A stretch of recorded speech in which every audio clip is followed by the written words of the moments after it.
Hey guys, tonight we ease into a corner of history that rarely gets much attention. The little-known daily life of a woman cowboy. Yes, you heard right, a woman cowboy. You probably picture Hollywood's version of the Wild West. A tumbleweed blowing dramatically across the dusty main street of some frontier town. A pair of duelists squinting at each other, guns glinting in the harsh noon light. But tucked away, behind all that pistol-flashing bravado, were women who saddled up, wrangled cattle, and endured every scrape of the wilderness right alongside the men. And truth be told, you probably wouldn't survive even half a day in her boots, unless you've been secretly training to drink bitter coffee, sleep on the hard ground, and smell like horse leather for weeks on end.so. Before you get comfortable, take a moment to like the video and subscribe, but only if you genuinely enjoy what I do here. I'd love to hear from you too. Where are you listening from? And what time is it for you right now? Now, dim the lights, maybe turn on a fan for that soft background hum, and let's ease into tonight's journey together. You imagine yourself by the campfire just before dawn. The sky is still bruised purple with the fading of night, and the stars are sliding away one by one. A woman stirs from her blanket, not in a fancy dress or bonnet, but in dusty trousers tucked into leather boots, a heavy shirt patched more times than you can count, and a hat with a brim wide enough to shade the desert sun. She stretches stiffly, back popping like firewood, and mutters something under her breath about how no rooster ever crowed this early. Her first task is simple in theory: get the fire going again. But anyone who's camped in the chill of dawn knows it's a minor battle. The embers from last night glow faintly, so she crouches low, blowing gently until the sparks flare. Sparks snap, and soon a curl of smoke threads upward. She drops a few sticks of mesquite onto the coals, and the faint smell of resin mingles with morning air. By the time the coffee pot is set on the flames, the horizon is bleeding orange. Coffee, by the way, is no sweet cafe latte with foam. This is cowboy coffee, handfuls of ground beans dumped straight into boiling water, stirred with a stick, and left to settle into something that tastes like liquid bitterness. Some accounts say folks even cracked an eggshell into the pot to make the grounds sink. Historians still argue whether that was a genuine frontier trick or just another tall tale. Either way, our woman cowboy isn't sipping for flavor. She drinks because the day is long, the cattle are restless, and she needs every ounce of grit she can muster. Once the fire is steady and the first 10 cups of coffee are gulped down, she moves on to her horse. She pats the animal's neck, murmurs low, and checks the saddle straps. A rope coils at her hip, its fibers rough from constant use. Everything she does is efficient practice, because out here, mistakes cost you more than embarrassment. Forget to tighten a girth, and you might find yourself eating dirt when the horse bucks. Other cowhands are stirring too, rolling out of bedrolls with groans and curses, tugging on boots with dusty socks that probably haven't seen a washboard in weeks. Most of them glance at her with a mix of respect and surprise. Women in the herd weren't exactly unheard of, but they were rare enough to raise eyebrows. Some men thought she didn't belong, others didn't much care as long as she could ride, rope, and work as hard as the rest. Spoiler: she could not be by the time the first light strikes the open prairie. The herd is moving.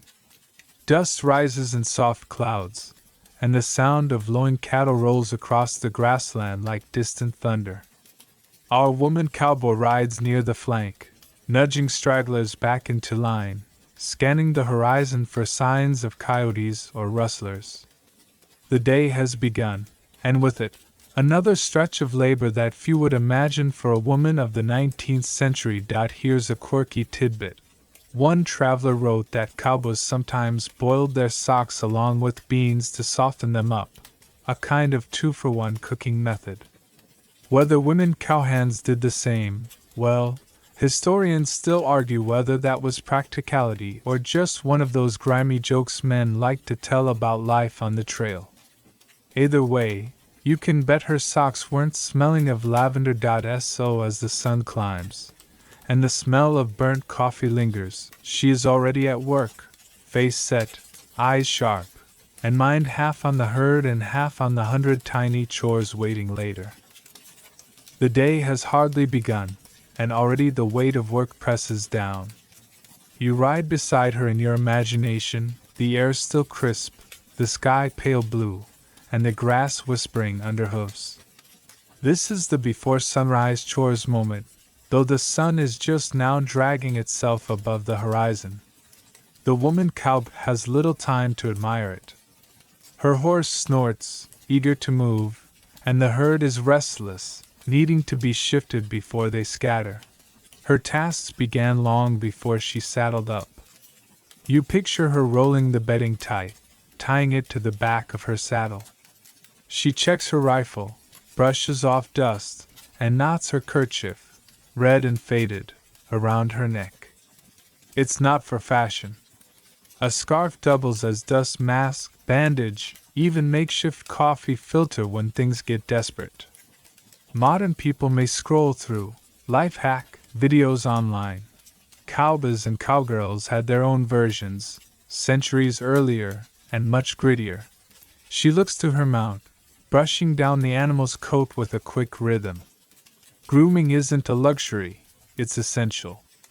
A burr under the saddle blanket means a sore, which means a lame horse, which means you're walking, and walking was never in the job description. She runs her hands over the straps, tugging them tight, listening for the creak of leather. The smell is sharp, horse sweat, smoke, and the faint tang of iron from the bit. You can almost hear the conversation around camp, deep male voices muttering, complaining about stiff joints and stiff coffee. Someone coughs. Another curses softly as he tries to pull on a boot that shrank in the dew. A joke flies across the fire. Reckon she'll outlast you today.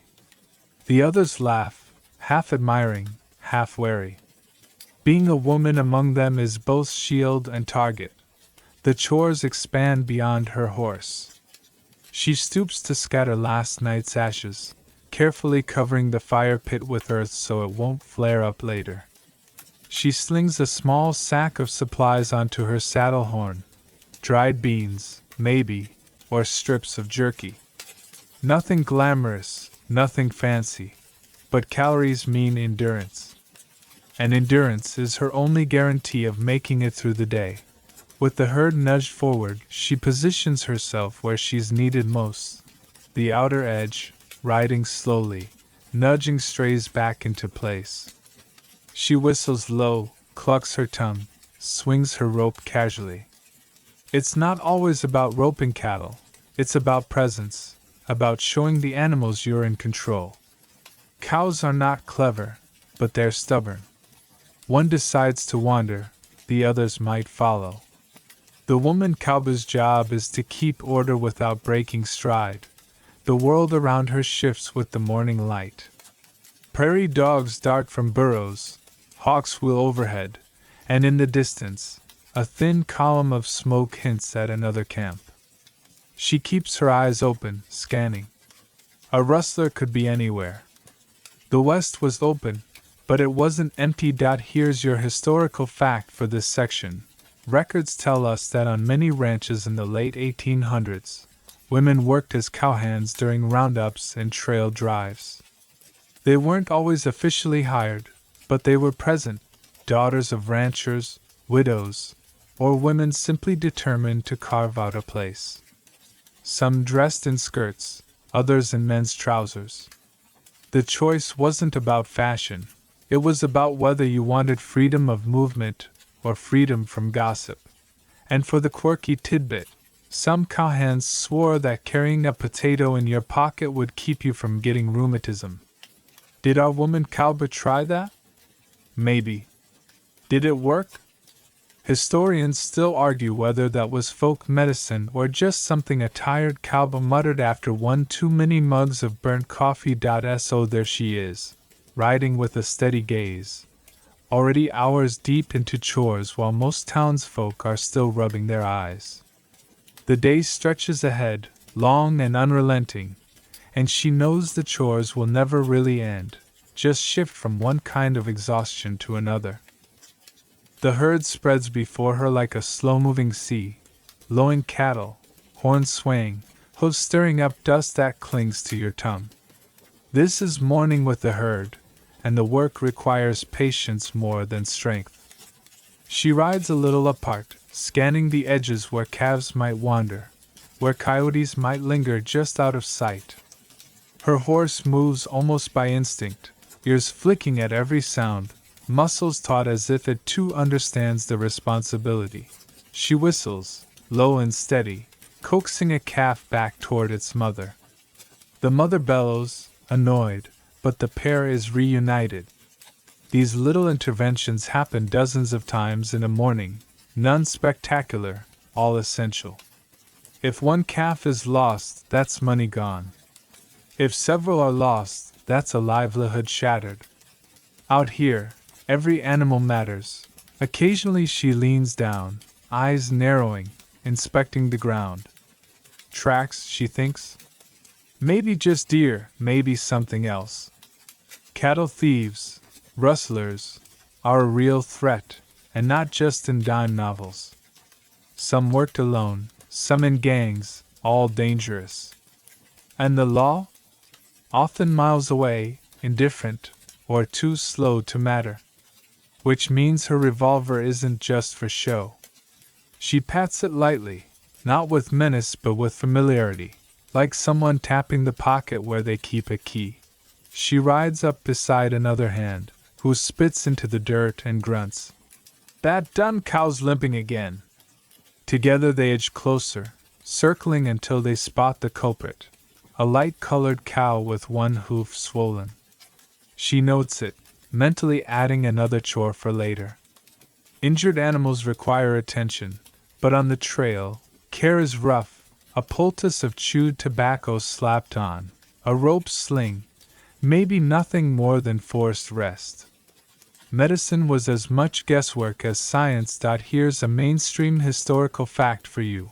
Large cattle drives in the late 1800s could stretch for hundreds of miles, often with herds numbering in the thousands.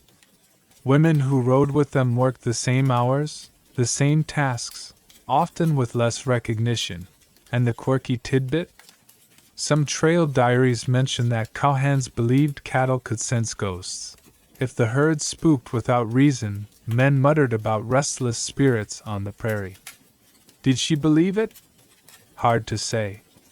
But you can imagine her smirking quietly as she steadied her horse, thinking, "Ghosts or no ghosts, these cows still wander off."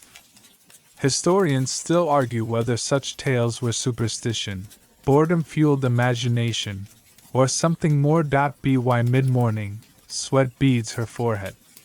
The sun is higher now, sharp and glaring. She shifts her kerchief up over her nose, blocking dust. Her hands ache from clutching the reins, her thighs from gripping the saddle. Yet there's a rhythm here. Cattle move, she adjusts, repeat. It's not glamorous, but it's what keeps the herd together, and the herd is everything. As the morning rolls on, her mind drifts.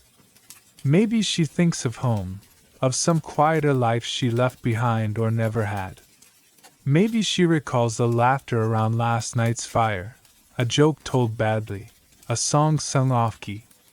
The work is monotonous, but in that monotony, there is space to think, to dream, even as the body stays alert. By the time the sun climbs toward its zenith, her lips are parched, her canteen half empty.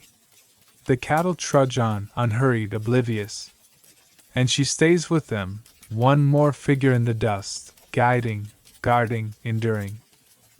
By midday the sun is merciless, blazing down on the open prairie with no mercy, no shade, and not a single cloud to soften its glare. You can almost feel the heat pressing on her shoulders, seeping through the brim of her hat. This is the midday rest and meal, though rest is a generous term. When the cattle slow and settle into a more manageable shuffle, the trail boss gives a shout. The herd pauses long enough for the hands to dismount, stretch aching legs, and dig into whatever food they've packed. Our woman cowboy ties her horse's reins loosely to a low shrub, pats the animal's neck, and drops down onto the hard ground. The grass is brittle, the earth hot beneath her. She reaches into her saddlebag and pulls out her lunch, not a feast, but a slab of cold cornbread, maybe a strip of jerky tough enough to crack a tooth, and a small tin of beans cooked last night and saved in a battered container. She eats without ceremony, chewing slowly, washing it down with warm water from her canteen. Sometimes, if luck is good, there's bacon. Today there isn't. The men around her sit in small groups, hats tipped back, boots dusty. They trade jokes, complaints, and a few songs, their voices hoarse and rough from dust. She listens quietly, joining in when it feels safe, but mostly she eats in silence, savoring the break from the saddle. Someone passes around a harmonica, wheezing out a tune that drifts lazily on the hot air. Here's your mainstream fact for the day. Cowboy meals on the trail were famously plain: beans, bread, dried meat, and coffee. Chuck wagons, when they were available, carried flour, salt, bacon, and sometimes molasses. Variety was rare. Nutrition was basic. And anyone dreaming of fine dining was in the wrong profession. For a quirky tidbit, some accounts say cowboys used crushed crackers or flour paste to patch holes in boots until they could get new ones. Did she try that trick? Possibly. Did it work? Historians still argue whether it saved the boot or just glued dust to your socks. After eating, she leans back on her elbows, eyes half closed. The sun is blinding, the sky almost white with brightness. A grasshopper chirps somewhere, a lizard skitters across a stone. Around her, men are dozing lightly, hats pulled low, rifles resting within reach. It isn't luxury, but it's the closest thing to peace they'll find today. Still, she doesn't let herself drift too deeply. The herd is unpredictable, and a sudden noise, a snake rustling, a stray dog barking, could send the cattle into a stampede. She keeps her ears tuned, her body ready, her horse close. Out here, vigilance is survival. When the break ends, she swings back into the saddle with a grunt. Muscles ache, bones protest, but the work calls. The cattle shuffle forward again, and the long march resumes. As you imagine the scene, you feel the peculiar blend of exhaustion and determination. Her life is hard, unglamorous, and often thankless. But as the herd moves and the horizon stretches endlessly ahead, there's also a quiet kind of pride, because few could endure what she does, day after day, under this unforgiving sun. After the short noon pause, the world snaps back into motion, and you ride alongside her as she does the small, fussy work that keeps a cowhand alive, the tools of her trade. Nothing here is ornamental. Every piece of gear earns its keep, or it goes. She reins in by a patch of scrub and swings down lightly, the saddle leather creaking like an old friend that remembers every mile. First, the saddle. Heavy, high-horned, and scarred, it's the center of everything. She runs a palm along the skirts, checking for grit that could rub her horse raw.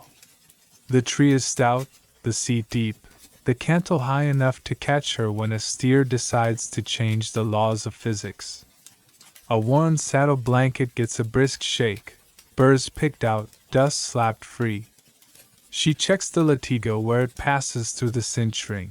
A cracked strap out here is a catastrophe with spurs. From the horn dangles her rope, Some call it a lariat, some a riata, depending on where a rider learned. Hers is a tough, sun-bleached line coiled just so, the Honda not smoothed by years of throws. She flips it open and closes it again, muscle memory stitching the circle in the same calm rhythm you'd use tying your shoes. A cow doesn't care if you're man or woman. A loop thrown true speaks louder than any argument. Mainstream fact: the gear of the 19th century American cowhand grew directly from the vaquero traditions of Mexico and the Spanish borderlands. The saddle horn for dallying, the rawhide riata, the big spurs, the chaparreras, chaps, to turn mesquite thorns. Women who rode with herds used the same kit because the work was the same. The trail had no ladies' model. Her chaps, scuffed, sweat-salted leather, lie rolled behind the cantle. She shakes them out and straps them on, the leg panels slapping softly. They're not about looking tough. They're armor against sage and catclaw, against weather and stubborn calves. A slicker, oilskin coat is lashed to the back too, faded to the color of old wheat. When storm squalls blow sideways, that slicker will be the thin line between miserably wet and dangerously cold. A canteen hangs on the near side, its canvas cover odor-ambled with old water and a hint of coffee. Everything out here smells at least a little like coffee. She tips it, gauges the slosh, and cinches it tight. There's also the war bag, a catch-all of needle and wax thread, all whetstone, spare latigo, a twist of rawhide, a bit of bacon rind wrapped in cloth, for the leather, not for her. Grease softens gear in a pinch. She palms the whetstone and draws her belt knife across it in slow, even strokes until the blade whispers. A dull knife, like a dull mind, multiplies the day's trouble. Quirky tidbit: some trail hands swore by keeping a smooth pebble tucked in the cheek to spark saliva and ease thirst between scarce water holes. Did it work? Maybe. Historians still argue whether that was frontier physiology, or just something you told greenhorns so they'd stop asking. How far to the next creek? Every 20 minutes. Her 6-gun rides not as a prop but as a tool, rarely drawn, absolutely respected. A carbine or Winchester may ride in a scabbard under her leg. Cattle don't negotiate with coyotes, and neither do rustlers. She flips the cylinder open, checks, closes. Habit, not drama. Then there are the spurs, not for cruelty, but for communication. Little iron sentences her heels speak to a 16-hand partner who outweighs her by 1,000 pounds. The rowels jingle with each step, a small music the prairie knows by heart. "Let me see your Honda," a voice rasps. One of the older hands sidles up, rawhide savvy, mustache like broom straw, eyes the color of morning shade. He's a man who learned from a man who learned from a vaquero, and he takes a quiet pride in passing the line along. She hands him the coil, and he shows, again, the exact twist that keeps a loop from turning egg-shaped under strain. "Dally clean," he murmurs. "Fingers high, turn your horse, let the horn do the work." He's generous with pointers, stingy with praise, which is to say, he respects her. She practices 3, 4, 5 throws at a bleached snag. The loop sails, settles, tightens. He grunts, almost a compliment. That's how learning happens out here. A nudge at the right second, a grunt when you've got it, and miles of repetition until your body remembers what your mind can't afford to forget. Mainstream fact: on the open range, styles split. Texas hard and fast, tying the rope to the horn, versus California dally, rapping and letting the horn take the strain. Each camp swore theirs was the only sensible way. What a woman used depended less on gender than on who taught her, and which country she rode. The trail didn't care about theory. It judged only your timing. She checks the stirrups, short enough for quick stands, long enough for miles. The bit, a mild curb with slobber chains, gets a look. Rough hands bruise a horse's mouth faster than rough country bruises a human's ribs. She wipes a smudge from the cheek piece as if it matters. And it does, because small care today saves big trouble tomorrow. Joke 1. If modern camping is glamping, this is the opposite. Briting. No pillows, no lanterns with dimmer knobs, just a bedroll that remembers every rock and a coil of rope that doubles as a nightstand and a nightmare if you kick it wrong. From a side pouch she pulls a little sewing kit, harness needles, beeswax linen thread, and an awl handle scarred by use. A torn fender becomes 3 tight stitches and a square knot buried neatly. She rubs a dab of tallow into the mended place. The leather drinks like a thirsty mule. A hobble goes into the war bag, and an extra lead, insurance against the day a halter gives up the ghost at a creek crossing. Quirky tidbit.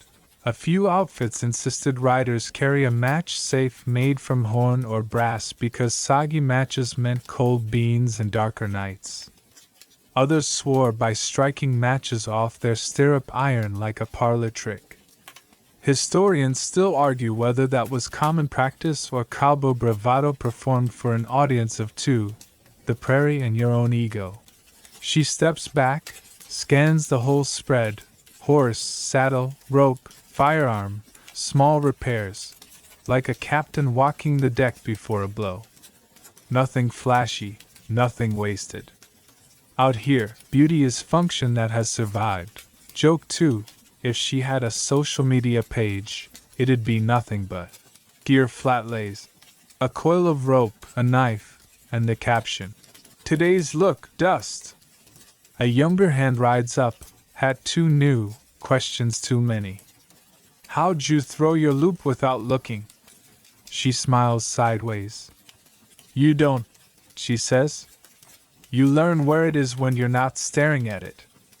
And then she adds, because somebody once told her the same, "And when you miss, keep your mouth shut and try again." Out here, advice is passed down like pocket knives, honest, sharp, and occasionally lost in tall grass.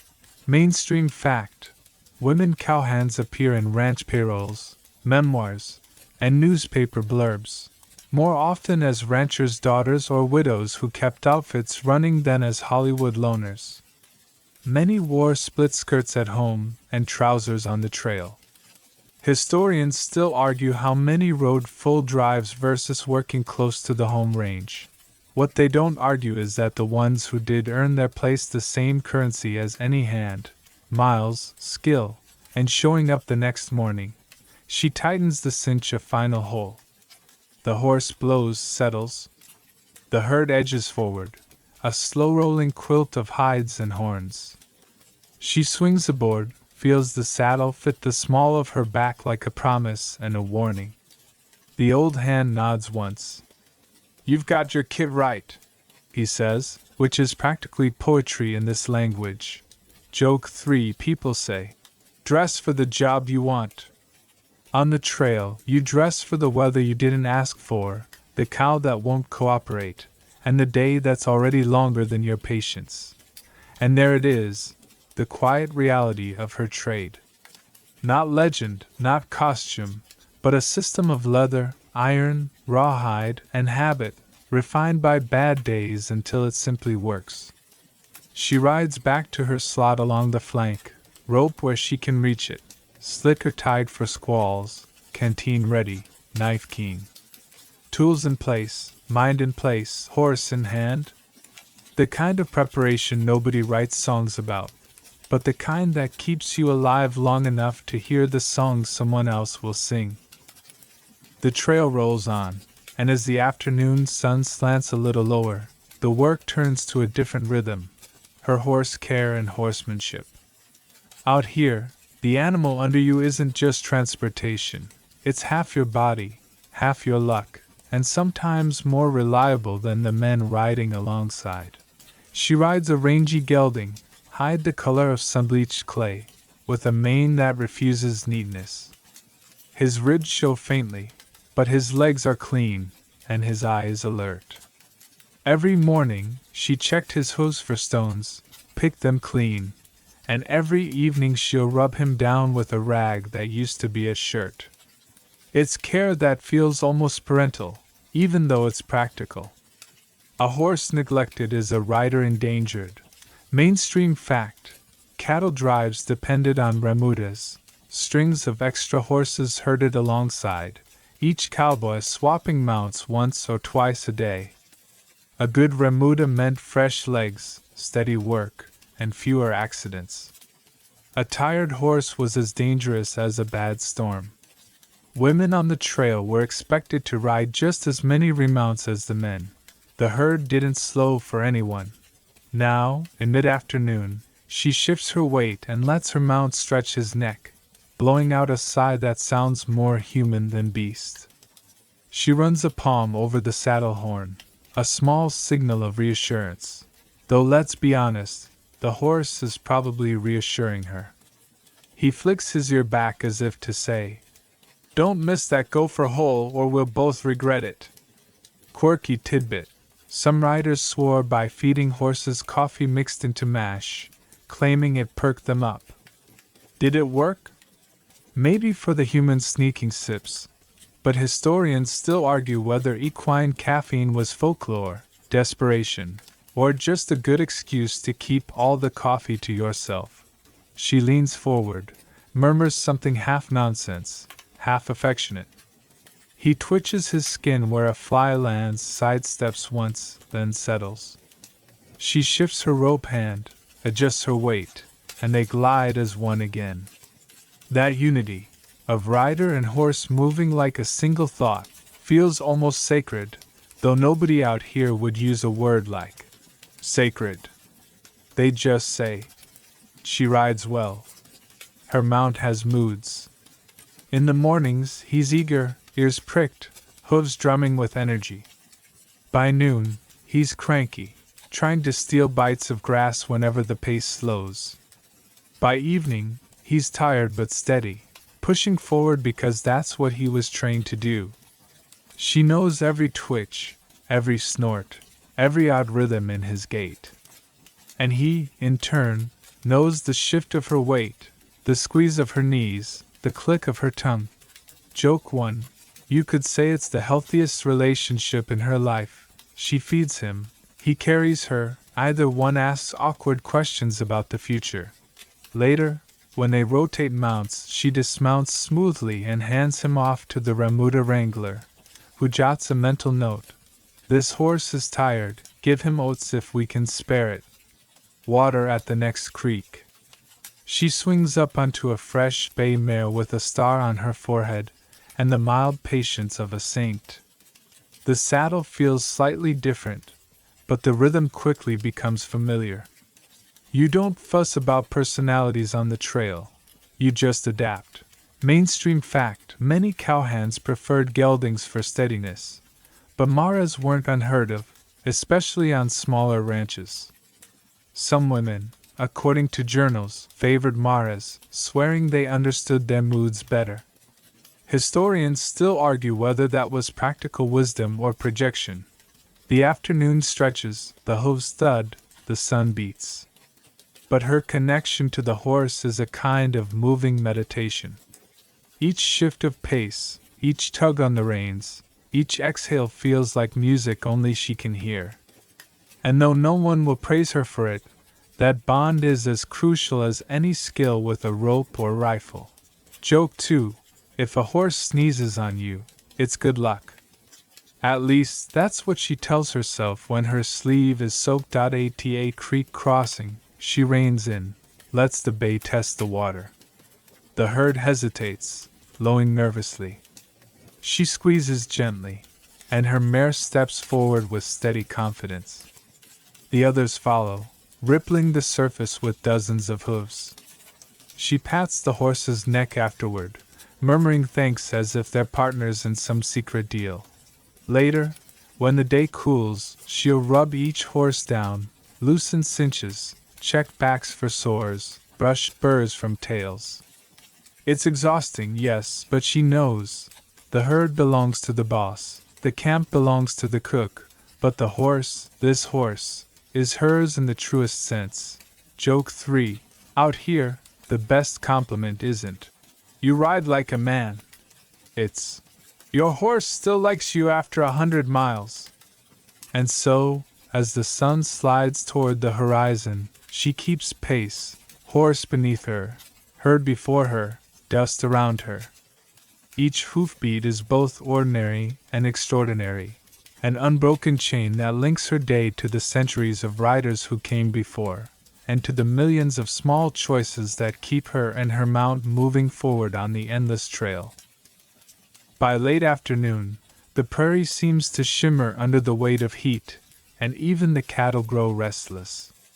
Their low bellows mingle with the constant thud of hoofs. This is the part of the day where nerves stretch thin, handling the herd and looming stampedes. She rides the edge, eyes always flicking, shoulders tense.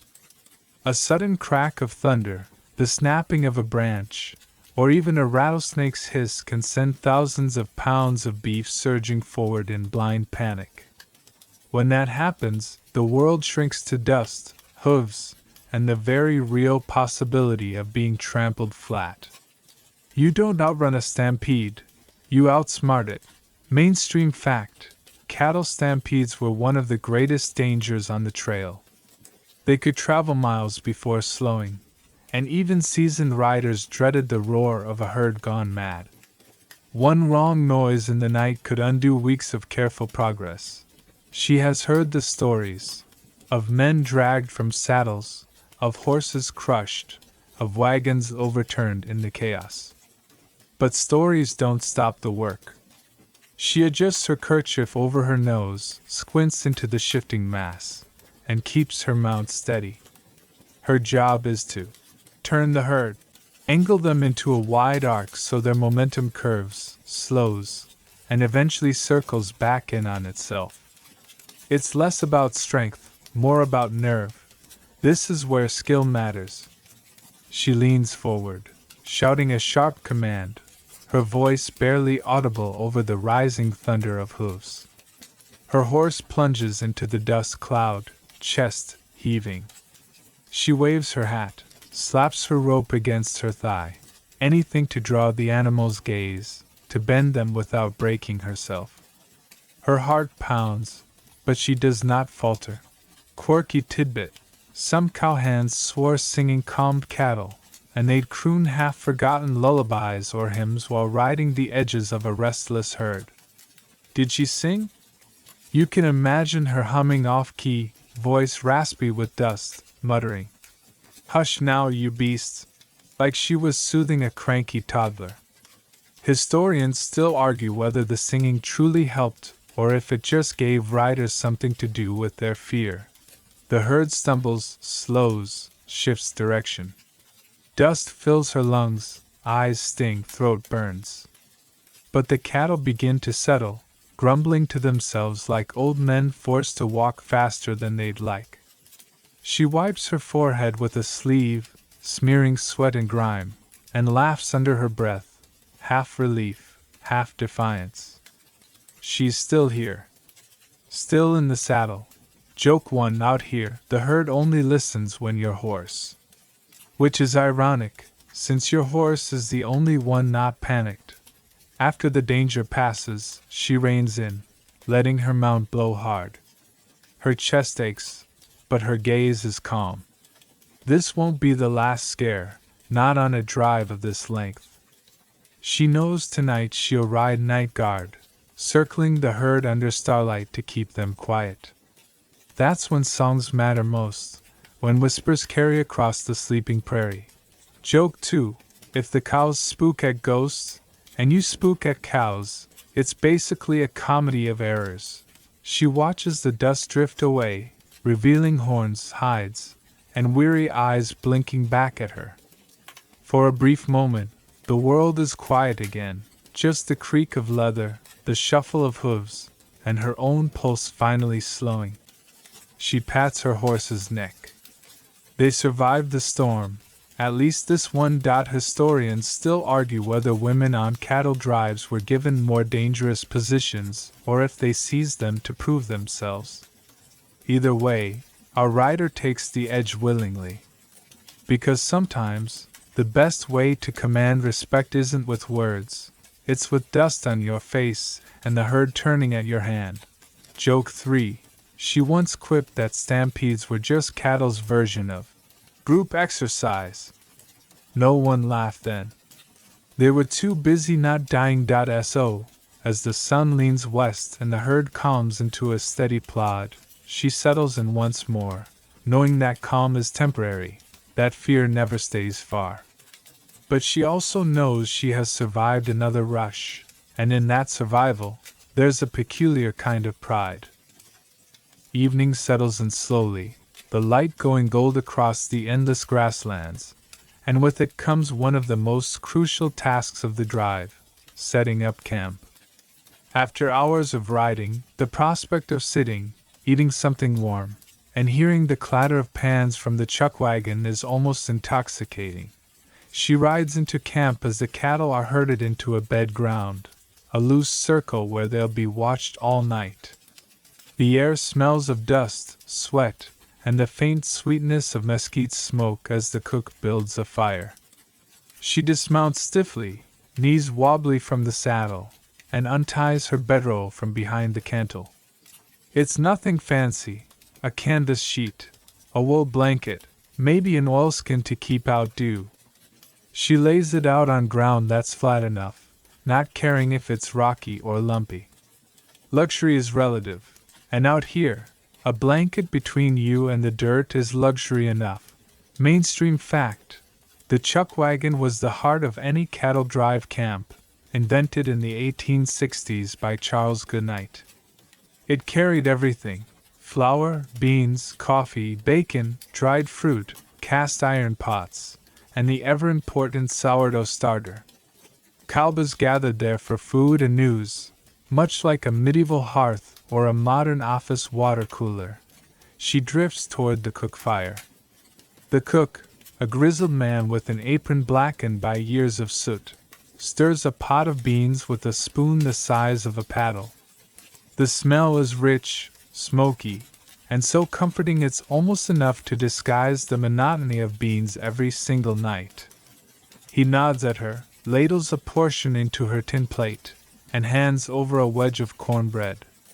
She thanks him softly, finds a spot on an overturned bucket, and eats slowly.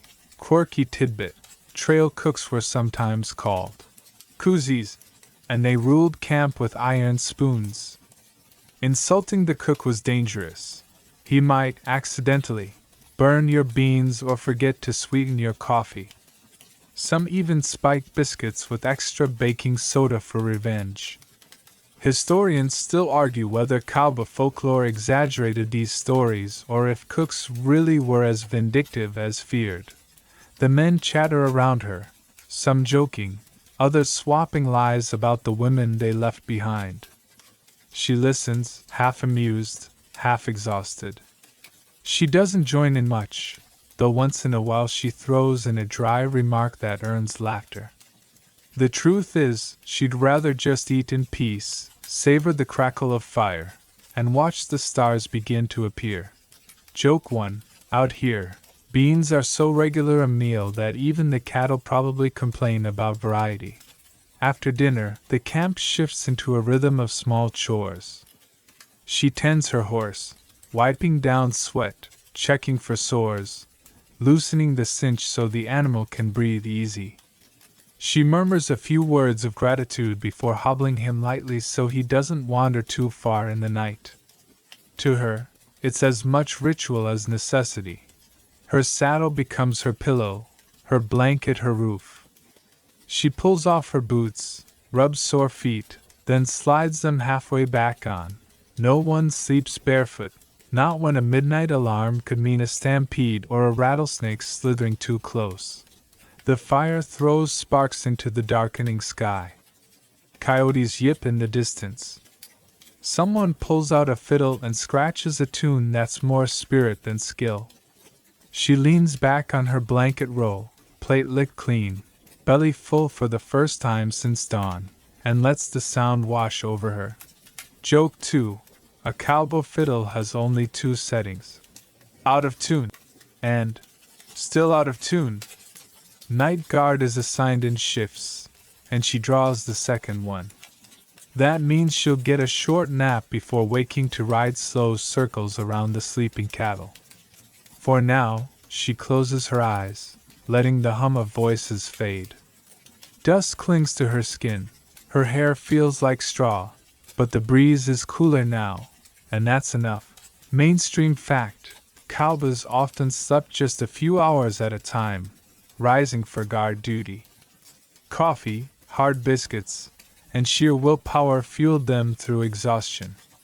Women on drives had no exemptions. They pulled the same night watches, riding under stars that felt close enough to touch. Joke 3. She once said the stars were like gossip. Plenty of them, none of them reliable. And so, as the fire dims and the prairie hushes, she drifts lightly into sleep. Her body aches, her mind whirls, but this is the rhythm of her life: ride, eat, rest, repeat. Tomorrow will be the same. But tonight, under a ceiling of stars and the promise of cool air, there's a fragile kind of peace. Midnight on the prairie is a world unto itself. The air has cooled, the sky is a dome of stars brighter than any city could dream of, and the silence is broken only by the low murmur of cattle shifting in their sleep. This is night guard, a task both terrifying and oddly serene. She rouses herself from shallow sleep, boots sliding back on, blanket pulled around her shoulders until she's on her feet. A nudge to her horse wakes him too. He shakes his mane, snorts, and follows her lead without fuss. She saddles quickly, straps cinched, gear checked. Night guard doesn't wait for sluggishness. Out on the edge of the bed ground, the herd lies scattered in a great circle, their bodies huddled close, breath rising in faint plumes. The shadows make horns look like branches, legs like broken fences.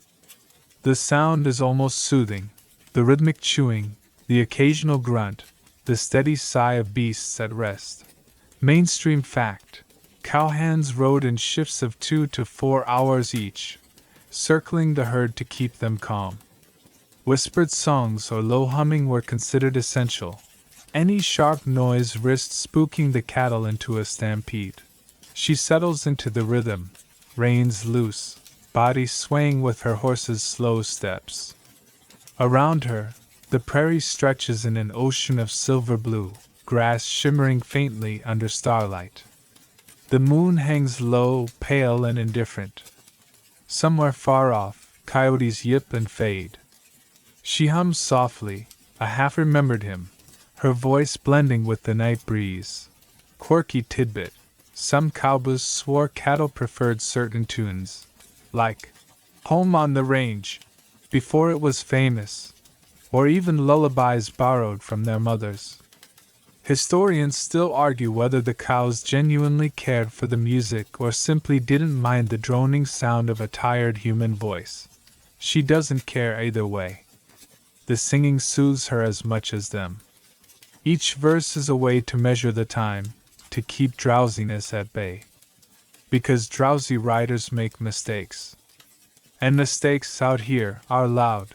Joke 1: it said a cowboy's lullaby could calm a herd, but really, the cattle probably just thought, if we move, she'll sing another verse. Her eyes sweep the shadows, sharp for movement. A skunk waddles near the edge of camp, tail waving like a warning flag. She keeps her horse steady, pretending not to notice. Some encounters are better left ignored. The cattle shift uneasily but don't rise. Crisis averted. Her horse's ears twitch constantly, catching sounds her own senses miss. She trusts him, lets him guide the pace. Together, they are guardians in the dark, warding off invisible threats with little more than patience. Joke 2: night guard feels a lot like babysitting, except the babies, Each weigh 1,000 pounds and don't respect bedtime. Hours crawl. The stars wheel overhead, and her humming grows softer, almost mechanical, a way of tricking her brain into wakefulness. Her body aches from the saddle, her eyes sting with fatigue, yet she finds herself strangely at peace. There is a quiet dignity in watching over creatures that don't know your name but depend on your vigilance nonetheless. She thinks briefly of home, of softer beds, of laughter by a hearth. But the thought drifts away like smoke. Here, the world is stripped bare to essentials: horse, herd, stars, and silence. And in that starkness, there's a beauty no palace could replicate. Mainstream fact: women, though rare on cattle drives, did indeed ride night guard. Journals from the 19th century note their presence, often glossed over by male companions, yet hinted at in stories of a girl who sang sweeter than any man. Joke 3. She once told the herd, "If you stampede, I'm quitting." They stayed put. Out of fear? Or pity? Historians still argue. Finally, her shift ends. Another rider approaches, his figure a dark blur against the moonlit grass. She nods, exchanges a few whispered words, then turns her horse back toward camp. Her body feels like stone, but relief washes over her. She's earned a few hours of real rest. Back at her bedroll, she slides down from the saddle, loosens her horse's tack, and collapses onto the canvas with a groan. The prairie wind cools her face, and exhaustion swallows her whole. Before she knows it, she's asleep, dreaming not of glory or riches, but simply of another quiet dawn. Dawn comes again, pale and sharp, the sky bleeding from black to gray to rose. Sleep never lasts long enough on the trail, and when the cook rattles pans and calls for breakfast, she rolls from her blanket with a groan. Her body feels as though it's been stomped flat, yet the day waits for no one. This morning, she prepares herself for one of the more exhausting chores, roping and branding duties. The herd needs management. Calves that strayed must be caught, counted, and marked. The smell of singed hair and dust will cling to everything by the end of the day. She chews through a biscuit that's half ash, half flour, and washes it down with bitter coffee strong enough to peel paint. Then she swings into the saddle, rope looped at her side, heart steady for the work ahead. Mainstream fact: roping was essential on cattle drives, both for catching stray calves and doctoring injured stock. Branding marked ownership. Without it, cattle could be claimed by anyone. The iron brands were heated in the coals until glowing red, pressed into hide for a permanent scar. She rides into the herd, rope ready. Her hand flicks, wrist snapping as the loop spins wide, and with a practiced motion she drops it over the neck of a calf. The animal balls, legs kicking, dust flying as she pulls it tight. Her horse braces, muscles taut, holding the line as she dismounts to help another rider wrestle the calf down. It's work that demands strength and balance, and though sweat stings her eyes, she doesn't falter. Quirky tidbit: some drovers believed certain calves were unlucky, prone to causing accidents during branding. Superstitions ran deep. If a calf kicked over a bucket of coals, it was said to be a bad omen for the entire drive. Historians still argue whether these stories reflected real patterns or just the human urge to blame chaos on fate. The smell is unforgettable: burning hair, acrid smoke, dust mixing with sweat. It sticks in the nose, in the clothes, in memory itself. Yet to her, it's simply another day's work, necessary for keeping order on the trail. She wipes her brow, recoils her rope, and swings back into the saddle before moving on to the next calf. Joke 1. Branding day is the only time when cowhands secretly wish the herd would just tattoo itself. By midday, the sun beats down mercilessly, and every rope burn, every bruise, makes itself known. Her arms ache from throwing loops, her legs from bracing against the calves' thrashing. Yet there's a strange pride in the repetition, the knowledge that her hands can hold their own in a world designed to doubt them. As she catches her breath, she glances across the herd. Dust rises in shimmering curtains. The bawls of calves echo like a chorus, sharp but fleeting. Other riders call to each other, jokes and curses flying, though the work is too demanding for long conversations. Joke too, someone shouts. "That calf's smarter than you. It dodged twice." She retorts. "Smarter maybe, but still branded." Her horse carries her with patience, ears flicking back as if mildly annoyed by the constant tugging. She pats his neck, whispering thanks, knowing he does half the work for her. Without that steady strength, her rope would just be a useless loop in the dust. Mainstream fact: women who joined cattle drives had to prove themselves in tasks like roping, branding, or breaking horses. Surviving in such roles required both grit and a refusal to yield to mockery. Records are few, but scattered accounts reveal that some women became legends in their own right, remembered in songs or passed down tales. Joke 3, she once mused.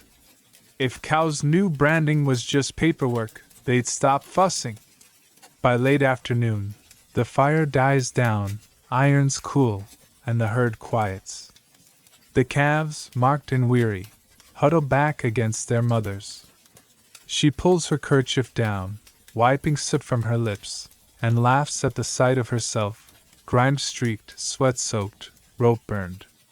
A portrait of exhaustion, yes, but also resilience. The work has left her aching, but the satisfaction lingers. These marks, ugly as they seem, secure the drive's success. And for her, each calf roped and branded is one more proof she belongs out here, not in some parlor with lace curtains and idle chatter. She coils her rope neatly, hands sore but steady, and heads back toward camp, ready for whatever new trial tomorrow brings. By the time the herd has settled again, she feels every bone and muscle reminding her of the morning's work. But there is no pause, because on the trail, rhythm is everything. Now comes one of the subtler, stranger duties of a cattle drive, keeping the herd calm through song and sound. After branding, the animals are restless, shifting nervously, still remembering the sting of hot iron and the scuffle of ropes. The evening task is to settle them before night. Riders circle, humming or singing soft tunes, voices carrying across the bed ground like lullabies. And so, after a gulp of tin cup coffee and a stretch of stiff arms, she swings back into her saddle, ready to add her voice to the prairie choir. Mainstream fact: cowhands often sang to cattle at night to soothe them. Tunes weren't grand ballads but long, droning chants, stretching syllables so the sound was low and steady. It wasn't about lyrics. It was about tone, like a primitive form of ambient music. She hums something her mother once sang in a kitchen far away, though the words blur in memory. Her horse steps slow, hooves muffled in dust, as she circles the edge of the herd. The animals raise their heads, ears twitching, then settle again. The sound binds them in invisible threads, keeping panic at bay. Quirky tidbit: some drovers claimed cows preferred nonsense verses, even made up words, over familiar hymns. There's an old journal entry that notes a cowboy who swore his herd calmed best when he sang recipes for stew. Historians still argue whether the cattle liked rhythm or simply ignored meaning altogether. She tested herself, mumbling lines about beans and bacon in a sing-song tone. The calf nearest her blinks slowly, chewing cud as though considering the menu. She laughs under her breath. Joke 1: it turns out cattle don't care if you forget the lyrics. They've got no ear for music critics. The sky above is streaked with twilight, pink fading to violet. Crickets start their chorus. The herd breathes as one body, the occasional bellow sounding like a yawn. She feels her own mind calming too, carried by the repetition of her humming.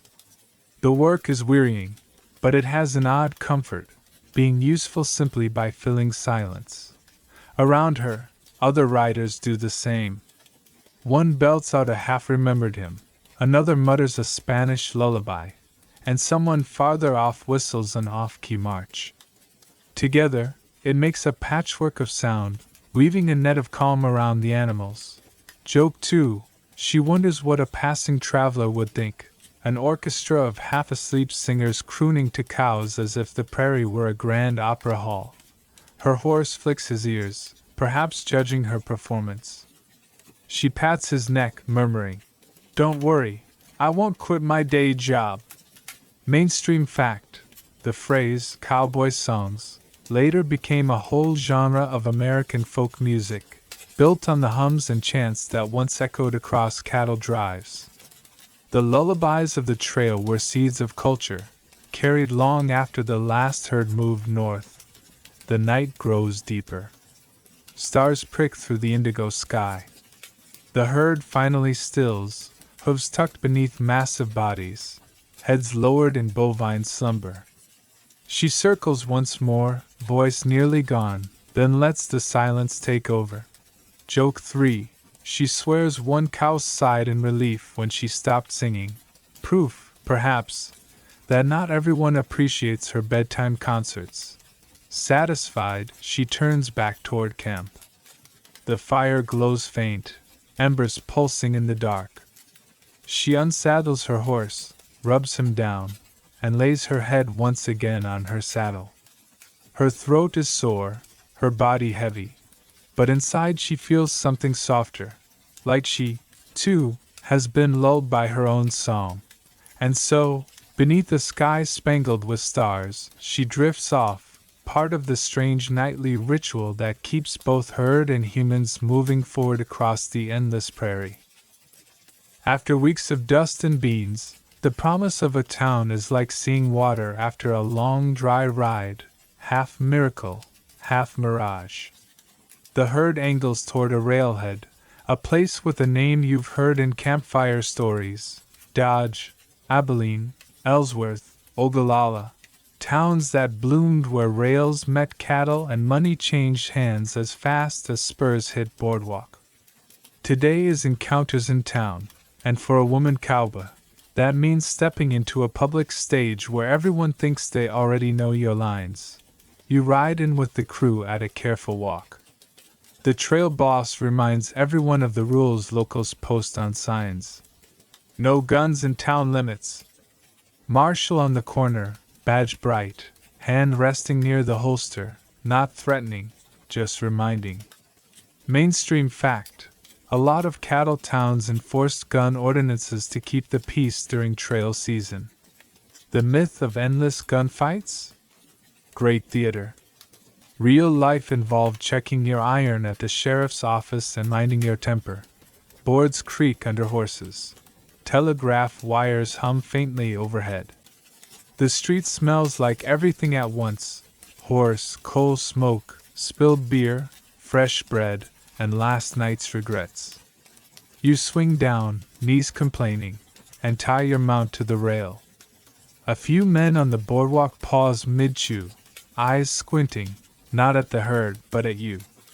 A woman in trail gear draws more stares than a four-horned steer.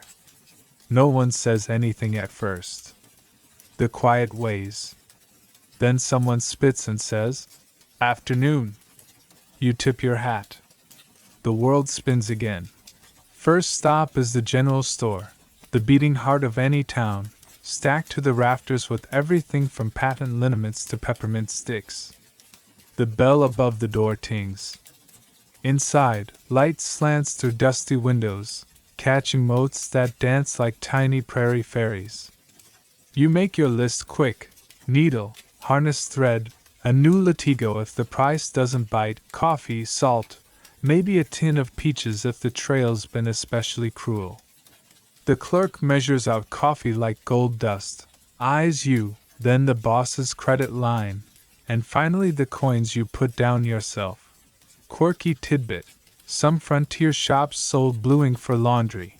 Little cakes that made whites look whiter. Trail hands joked it was sorcery. Laundresses, many of them Chinese immigrants, knew it was chemistry. You consider buying a cake, then remember the nearest tub is a week behind you and sigh. Across the street, the barber and bathhouse beckon like a hymn. A placard promises hot bath 15 cents, with towel 20 cents. You pay the extra nickel because you've met camp towels and refused to be reunited. The attendant leads you to a wooden tub, steam curling like forgiveness. You lower yourself in with a hiss that's half pain, half prayer. Mainstream fact: bathhouses often reused water through the evening. First bather got the clearest soak. Last bather swam in a soup you don't want to imagine. You tipped extra to move up the line. Joke 1.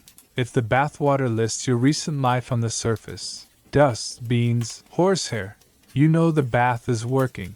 Scrubbed and pink as a ham, you head next to the post office to ask for letters. Sometimes there's a note folded twice from a sister who writes about rain and roses, either of which you've seen lately. Sometimes it's empty-handed nods and the quiet that follows. You buy a penny postcard anyway and scrawl a line. Still writing. Still fine. Coffee still terrible. The clerk stamps it with a thump that sounds like finality.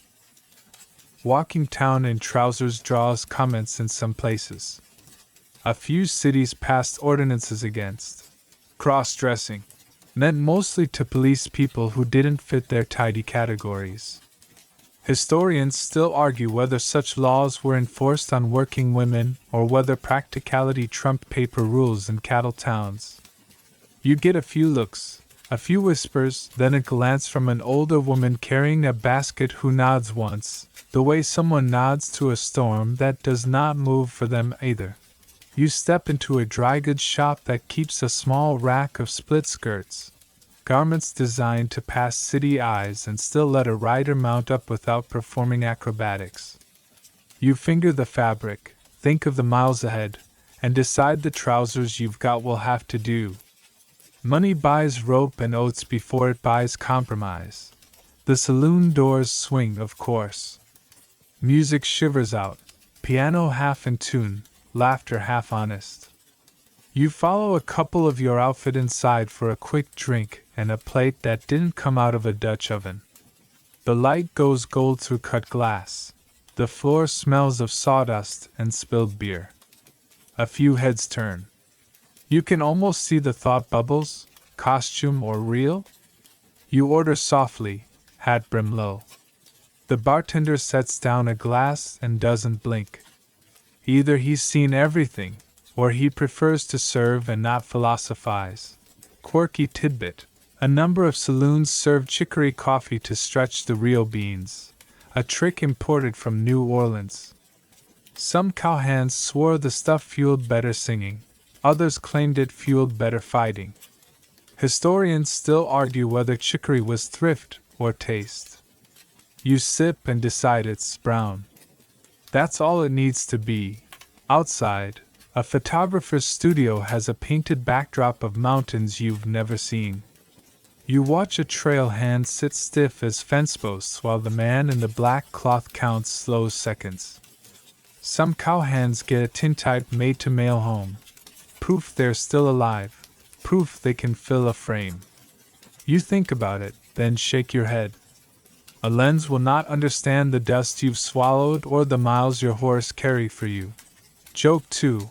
A camera can capture a face, but it never captures the smell of a cattle town on payday. Maybe that's a blessing. You catch a bit of street theater. A marshal talking calm to two young men with new hats and newer pistols. His hand never moves. His voice does. The guns droop. The boys remember laundry tokens and bath prices and decide trouble is too expensive today. The marshal tips his hat to a passing mother and toddler, then to you in the same quiet way. Respect given like spare change, small but worth saving. You finish your errands with a stop at the livery for a handful of oats, at the leather shop for a small square of scrap to patch a cheek piece, and at the doctor's for a bottle of liniment that smells like wintergreen and regret. The doc raises a brow at the bruises blooming on your forearms. You shrug. He's seen worse. He's seen everything.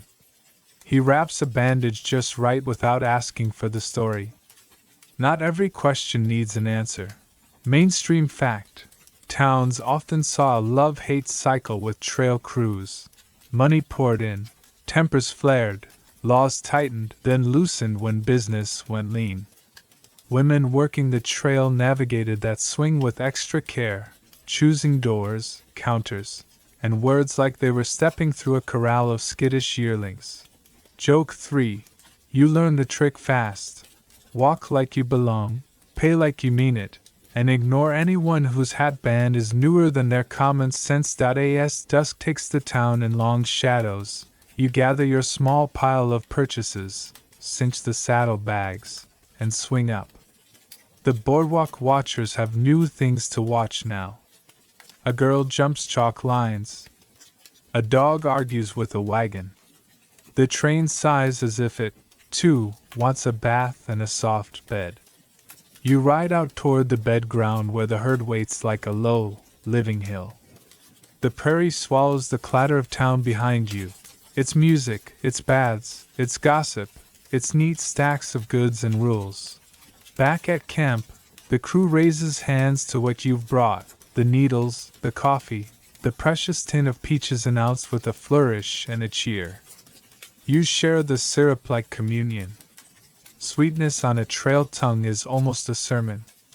You tuck the rest away, pat your horse, and feel the day settle into your bones. Town was a mirror and a maze. The open country is still your road. Morning comes heavy after a night near town, the air still carrying faint echoes of piano chords and laughter swallowed by prairie silence. The herd doesn't wait for hangovers, and neither do the horses. You rise stiff, stretch under the pale wash of dawn, and prepare for the long grind of miles ahead. Daily routine on the trail is nothing glamorous. It's a repeating wheel, and you're one spoke among many. First comes fire duty. A pot of coffee boils dark and bitter, the kind that could take paint off a barn door. Beans bubble beside it. You chew biscuits that seem carved from stone but soften if you dunk them long enough. Joke 1. The trick is not to break a tooth before the herd even moves. Mainstream fact. The cattle drive clock didn't run on hours so much as on tasks. Sunrise meant roundup. Mid-morning meant pushing the herd, midday meant a halt for grazing and water, evening meant bed ground. Sleep slipped into the cracks whenever it could. You swing into the saddle, the leather still damp with dew. Dust rises with the first hooves. You fall into formation, drag, flank, point, positions rotated to spread the misery evenly. Drag riders eat the worst dust, but today it's your turn. The herd's tails flick, and you settle into a rhythm of cough, spit, and squint. Your scarf is no match, but you wear it anyway. Quirky tidbit.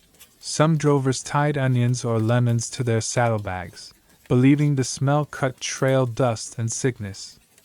Historians still argue whether it worked or whether the placebo effect made the onions nobler than science admits. You've never tried, mostly because you'd rather eat the onion than wear it like perfume. By mid-morning, the sun turns brass.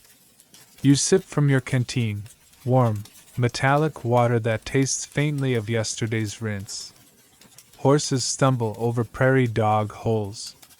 The herd shifts, 1,000 bodies breathing and grinding forward.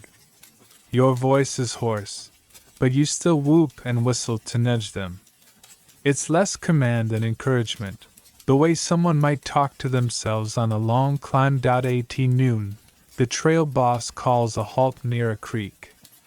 The herd noses into grass, lowering heads in unison, a living metronome.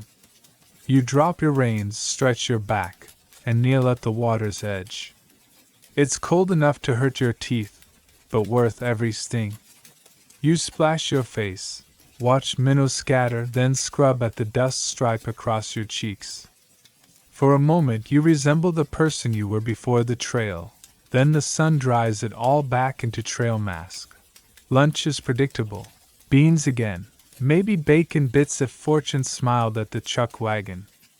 You chew, you laugh at a joke you've heard a dozen times, and you learn to be grateful for repetition because repetition means survival. Joke 2. Someone says if beans were currency, cowboys would have been millionaires, and every outhouse west of the Mississippi would have been a bank vault. After the break, it's hours of slow pushing. Prairie grass hisses under hooves, meadowlarks lift from fence posts, and clouds stretch like sails across the sky. You measure time not by watches but by the tilt of shadows and the ache in your thighs. Mainstream fact: herds average 10 to 15 miles a day. Any more and cattle lost weight, which meant lost profit. The art was steady movement, never rush. A fat steer at the railhead was worth more than a gaunt one that RAN.BY late afternoon. You rotate to flank, then point. The view shifts, less dust, more responsibility. Point riders set the line, guiding the herd toward water, avoiding gullies and quicksand patches. You feel the power of it, one rider, one horse, nudging the path of 1,000 animals. The map of the day rests partly in your hands.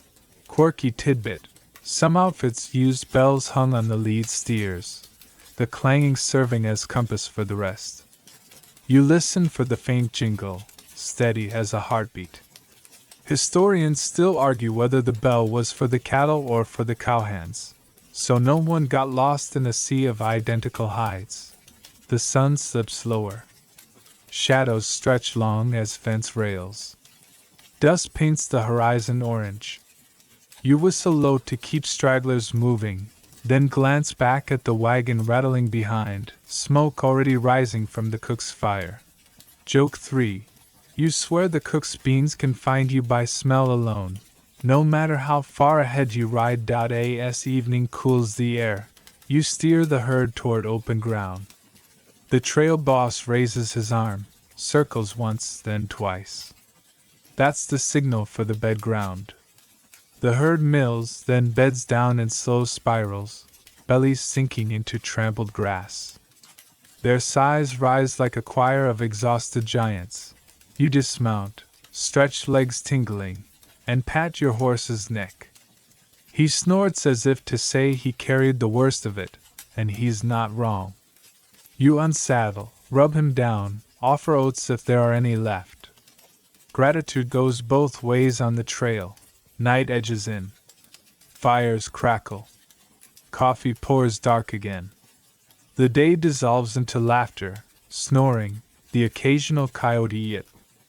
You roll your blanket tight, lay your head on your saddle, and stare at stars that look close enough to touch.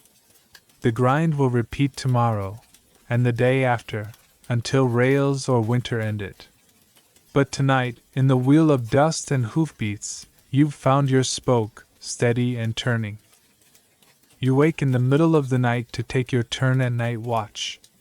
Stars blaze above like lanterns on a velvet ceiling, the air cool enough to make you pull your blanket tighter before throwing it off again to rise. The herd sprawls around you in a rough circle, their shapes low and hulking, their breath steaming faintly in the moonlight. 1,000 animals, one living wall of muscle and nerves. You saddle slow, trying not to jangle the cinch buckle too loudly, and ride out to the edge of the bed ground. The job is simple on paper: keep the herd calm, ride slow circles around them, hum or sing low so they remember a human is near. In practice, it's hours of listening, nerves sharpened like the edge of a whetstone. Mainstream fact: Trail outfits often relied on singing to soothe cattle. Voices carried steady, and cattle recognized the sounds. Some men crooned hymns, others old ballads, others nonsense rhymes. Tonight you hum a tune your grandmother once used to rock babies, slow, repetitive, soft as prairie wind. Quirky tidbit: one cowboy on record swore that cattle calmed best to a song about soap. Historians still argue whether it was the rhythm or the absurdity that kept the herd steady. You chuckle under your breath and try a verse yourself, finding the absurdity oddly comforting. The night stretches, your horse's hooves muffled in grass, the stars wheeling imperceptibly overhead. The moon catches the edge of a steer's horn, makes it glow faintly silver. You shift in the saddle, easing the stiffness out of your knees. Joke 1. You think if the cattle ever learned English, they'd probably request different music, maybe demand a fiddle and proper chorus instead of your half-tuned lullabies. Toward midnight, the herd stirs when a coyote yips too close. Heads lift, eyes shine like scattered coals. You talk low, circle steady, voice wrapping the air like warm cloth. The animals sigh and settle again. The danger passes, but your pulse takes longer to slow. Mainstream fact: stampedes often started from the smallest things. A rattlesnake, a sudden shout, a gust of wind rattling tin. 1,000-pound steer in motion is contagious. That's why you ride, sing, circle. Prevention is easier than chasing chaos. The hours crawl. You feel every creak in your saddle, every pebble under hoof. Sleep tugs at your edges, but the stars pull you awake again. You trace constellations you only half remember. Orion, the Pleiades, a crooked bear. You wonder if the same stars watched shepherds in Greece, farmers in Egypt, sailors crossing unknown oceans. Quirky tidbit: sailors and drovers sometimes compared notes on constellations when paths crossed. Both relied on them, though one steered cattle, the other ships. Historians still argue whether cowhands mapped new names to the skies or simply borrowed the sailor's lexicon.at last. You hear the faint jingle of relief. The next rider approaching, horse moving quiet as smoke. You exchange nods, a muttered word. You head back to camp, unsaddle, and collapse into your blanket. The stars blur, then vanish behind your eyelids. When dawn comes, it's rougher than usual. Eyes sanded raw, limbs heavy, you crawl up anyway. Coffee boils already, the cook's face smirking as though he knows who drew the worst hours last night. You drink deep, cough, and pretend it fixed everything. Day unfolds as always, gathering strays, pushing herd, dust choking your throat. But you carry the memory of night watch, how the silence felt infinite, how the cattle trusted your low humming to keep the dark at bay. Joke 2. You decide night watch is a little like babysitting 1,000 toddlers. If toddlers weighed half a ton and could trample you into history for sneezing at the wrong moment. The afternoon heat presses heavy. You doze in the saddle when you can, the horse steady beneath you. The herd doesn't care if you slept or not. They care about water, grass, and the sound of voices. You keep giving them what they need. By evening, as campfire smoke curls again into the sky, you feel the circle complete. The trail is a loop of repetition, but repetition makes its own comfort. Dust, beans, coffee, watch. Herd, dust, beans, coffee, watch. Somewhere in there, laughter. Somewhere in there, the reminder that you belong to a small, wandering tribe of horsemen and women chasing rails and rivers. Joke 3. You wonder, not for the first time, if cows ever look at you and think you're the peculiar ones, choosing to follow them across endless miles just to turn grass into gold coins. You bed down again, saddle for pillow, blanket for roof, stars for ceiling.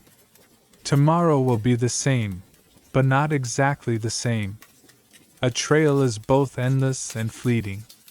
And you, caught between hooves and horizon, keep turning with it. The trail shifts toward rougher country. Instead of endless grass plains, the herd now moves through scrubland dotted with mesquite and cactus. Each mile tests both rider and beast in new ways. Horses step wary to avoid spines, and cattle balk at thorny tangles. You ride close, nudging them past rocks that could twist ankles or worse. The air is dry, brittle, and the sun seems sharper here, reflecting off pale stone. Your scarf is no longer just for dust but for shading your mouth and nose from heat. Mainstream fact: many cattle drives cross Texas scrub or New Mexico mesas, landscapes more punishing than films ever show. Water became the true currency, dictating every path. The royal road of Spain may have guided kings, but in the American West, cattle and cowhands bent their maps to waterholes. By mid-morning, tempers fray. One steer refuses to move, planting hooves like pillars. You spur your horse close, slap your rope at its flank, and finally get it going. Joke 1. You mutter under your breath that stubbornness is contagious. Cows should really try poker instead of grazing, because they'd win every hand by never folding. The wagon rattles somewhere behind, carrying beans and flour but also medicines. Not the polished kind from city pharmacies, but trail remedies, turpentine, castor oil, whiskey. Quirky tidbit: drovers believed tobacco juice cured insect bites and whiskey cured almost everything else. Historians still argue whether cures worked or whether cowboys just liked excuses to spit and drink. Midday halts are welcome. The cook throws down a canvas, serves biscuits and salted pork. You gnaw slowly, chewing each bite until it feels edible. Horses graze sparse tufts. Shade is scarce, so you huddle under your hat brim, watching vultures drift lazy circles overhead. Afternoon brings hills, long climbs that leave cattle heaving. Dust thickens, coating your tongue, your eyelashes, even your thoughts. You cough, spit, sip water that tastes of tin. Still, the herd moves forward, one clumsy wave of horns and hides. Mainstream fact: herds average 2,000 cattle, managed by fewer than 20 cowhands. The ratio was daunting. That's why cooperation mattered. Every rider had to trust the others. The system looked chaotic but functioned like a living machine. You fall back to drag position again, swallowing dust like punishment. Your eyes water, throat burns, but you grit teeth and press on. Horses stumble, recover. A steer bawls when a cactus thorn snags its leg. You dismount, cut it loose, mount again, all in one breath. The day rolls on. Joke 2. You think of dust as a kind of seasoning, one no cook ever asked for, but which arrives in every bite of beans anyway. Late afternoon, the landscape shifts again, opening into a shallow valley where grass glows golden. Relief hums across the herd like wind through chimes. They pick up pace, eager to graze. You smile despite yourself. Sometimes the land is kind, offering rest just when it's needed. Quirky tidbit: some cowhands swore certain lead steers knew the trail better than the men, guiding herds instinctively to water. Historians still argue whether instinct, scent, or memory drove it. Watching the way your herd gravitates toward grass, you half believe the stories. Evening comes with sore muscles and raw lungs. You dismount, rub your horse's nose, whisper thanks. Firelight flickers from the wagon. Cook calls for supper. Coffee brews, black and unforgiving. Around the fire, stories tumble. Someone recalls a thunderstorm stampede, another tells of losing boots in quicksand. You laugh at the exaggerations, half lies, half truths, all survival. Joke 3. One writer insists he once wrestled a coyote barehanded. You nod solemnly, thinking even the coyote probably rolled its eyes. Night comes heavy, stars spangling the scrubland sky. You lay down, dust still clinging, but exhaustion works stronger than discomfort. The herd beds near, their low moans like lullabies. The day was hard, yes, but you lived it, turned its grind into memory. Tomorrow will bring more scrub, more dust, maybe even storms. But for now you rest, cheek on saddle, blanket wrapped tight, listening to coyotes howl at the edges of darkness. By the time the scrubland gives way to open country again, the trail has taught you something plain as a branding scar. Herding is only half the job. The other half is a toolbox the size of the horizon, skills you haul out as needed, sometimes 3 at once, all learned the hard way. Our woman cowboy carries that toolbox like a second saddle, because on the trail, the person who can do a little of everything gets asked to do a little of everything every single day.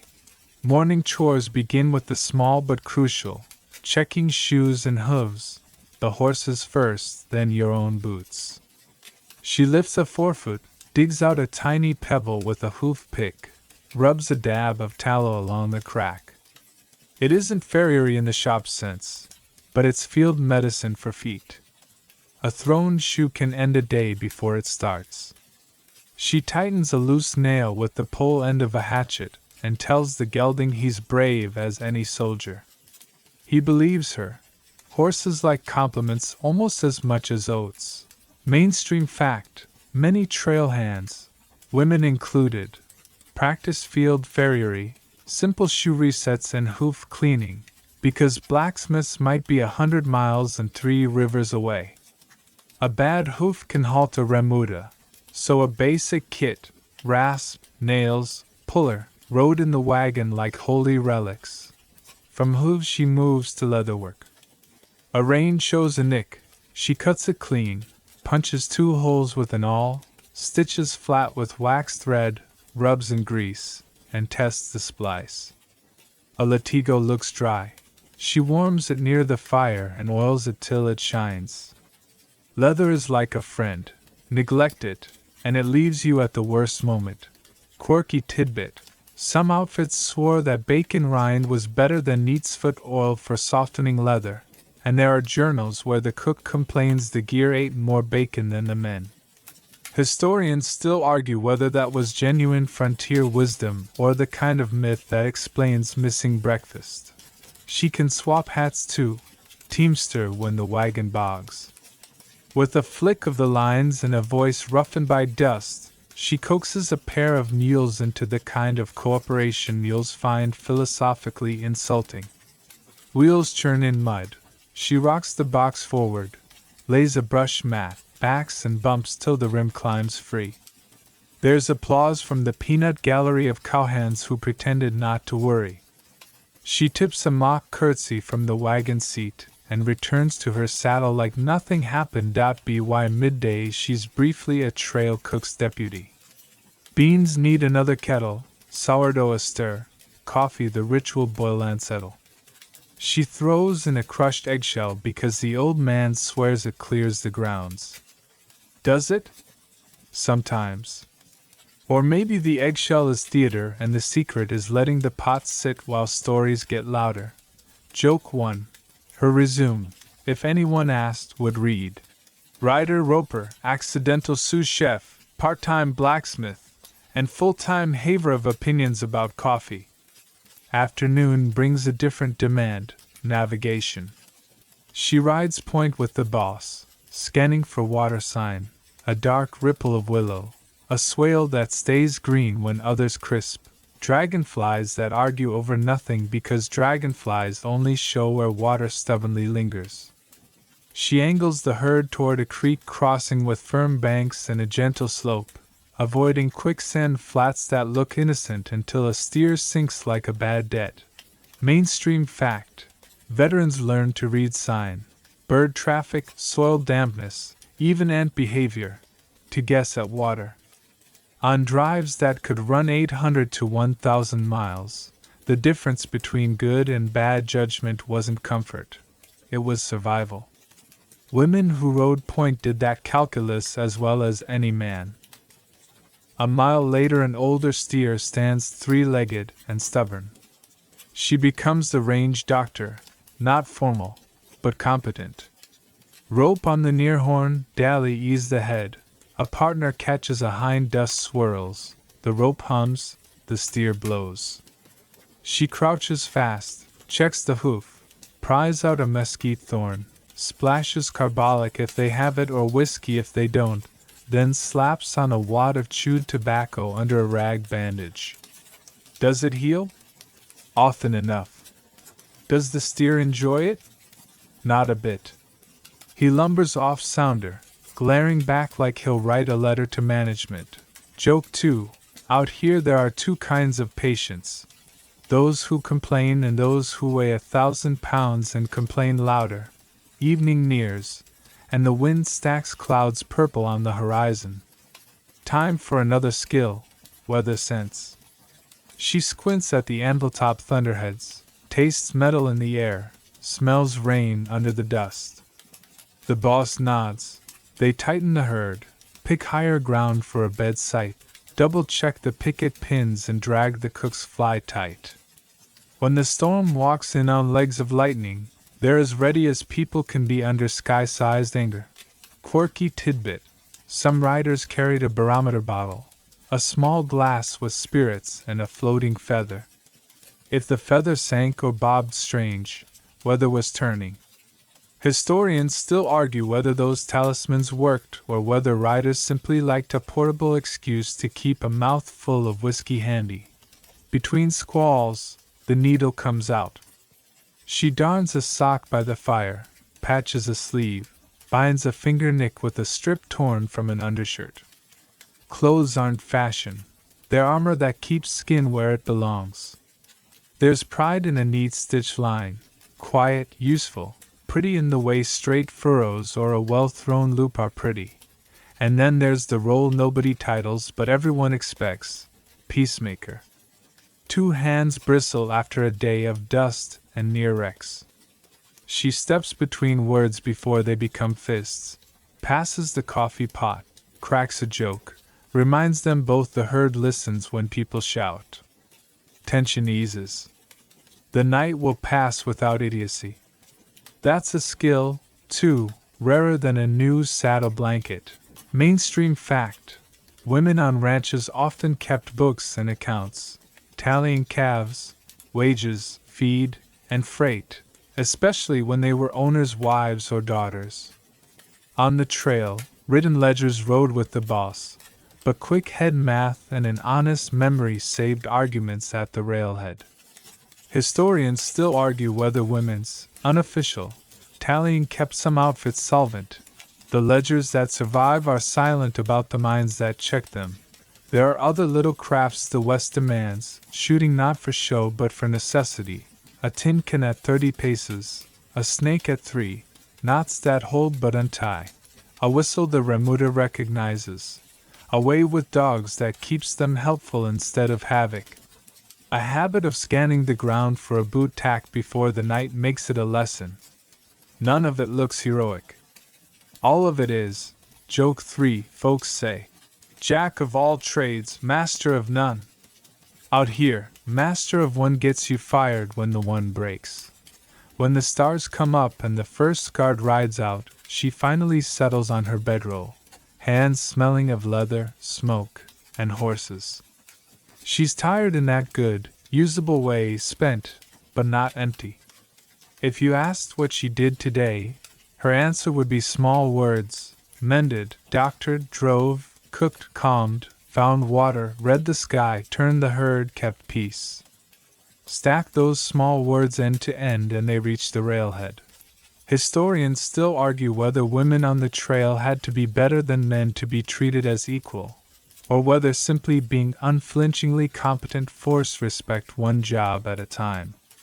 Maybe both are true. Either way, by moonrise the verdict is plain.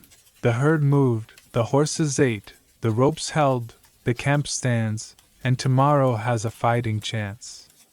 That's the quiet miracle of a many-skilled hand. No trumpet, no banner, just the absence of disaster and the presence of progress.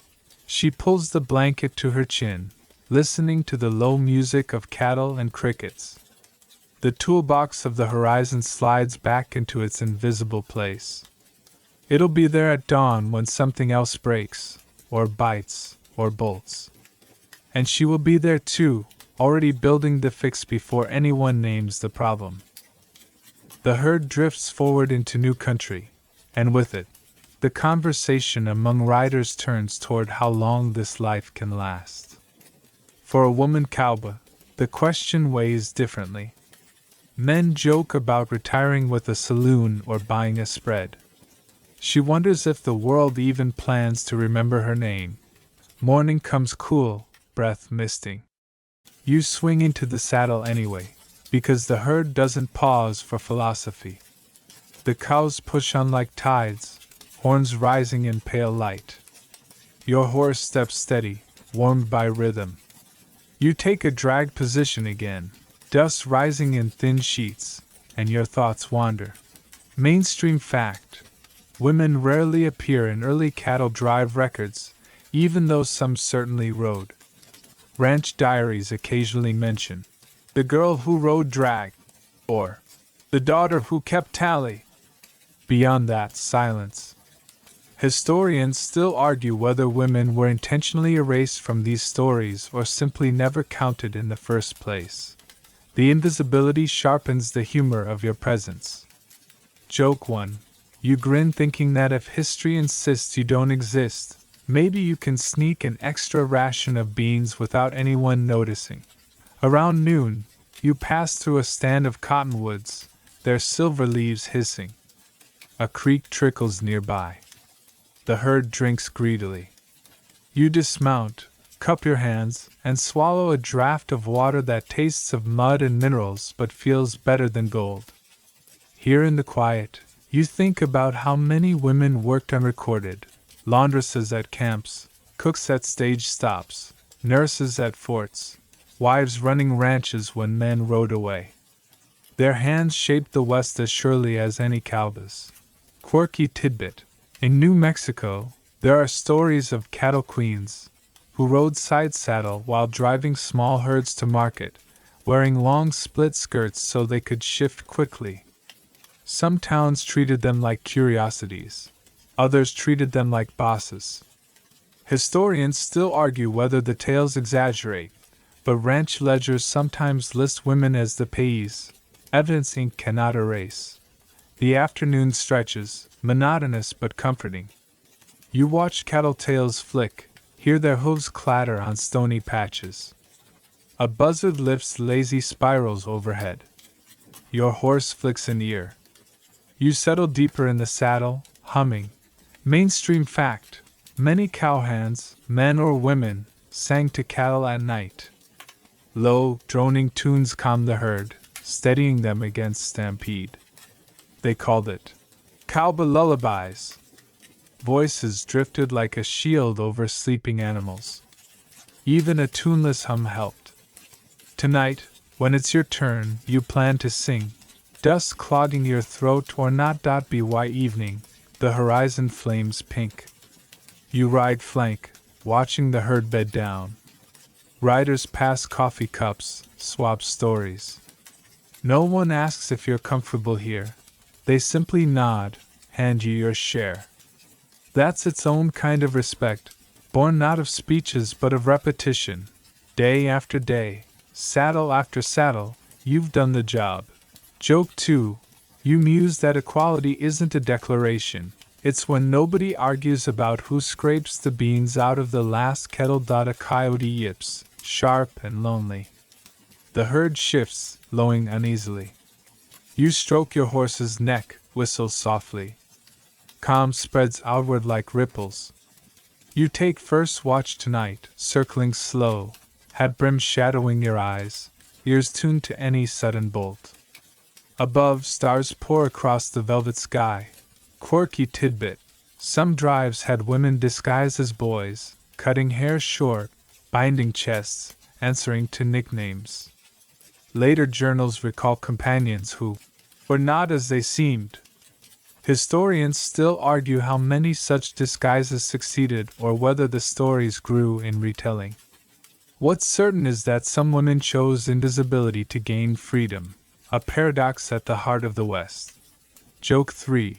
You think invisibility has perks, like when a trail boss yells for volunteers to muck the wagon wheels.